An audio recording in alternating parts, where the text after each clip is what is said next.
Margie, what did you think about the message Dr. Carson brought to Phoenix, Arizona?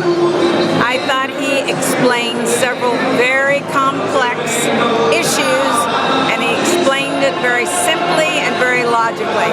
He's obviously got lots of answers to the problems we're having in our government, and I agreed with everything he said. I think smaller government is good.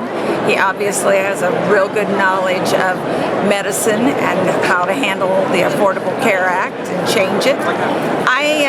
I was very impressed. This is not the first time I've seen Dr. Carson, but the last time I paid $250 to hear him. So his message, though, was very different than the last time I spoke. This was more to the people, and he was talking about issues that we all are talking about. And immigration, of course, was his first topic, and of course in Arizona, most Arizonans are very, very concerned about that.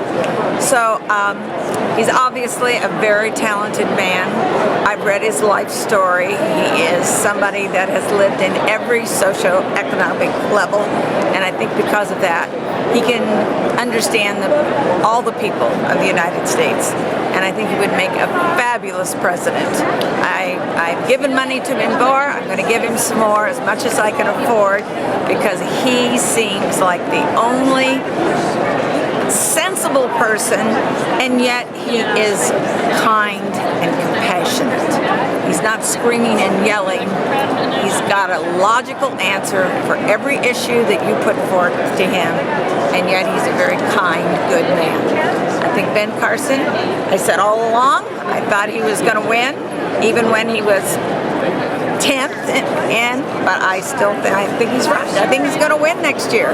Margie, you know, a lot of people have criticized him for not having political held office before, but the first president of this great nation was George Washington. He was a surveyor. That's How right. do you think he would do in today's political world?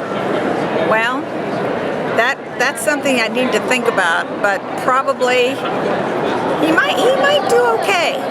Do you think we need to go back to the common man running our great nation? Absolutely. Instead of having professional politicians Absolutely. They all ought to have term limits. They say one thing and do something else? They all ought to have term limits, because as soon as they get elected, they start working on their next election. They start working on their retirement and their purchases. You're exactly right.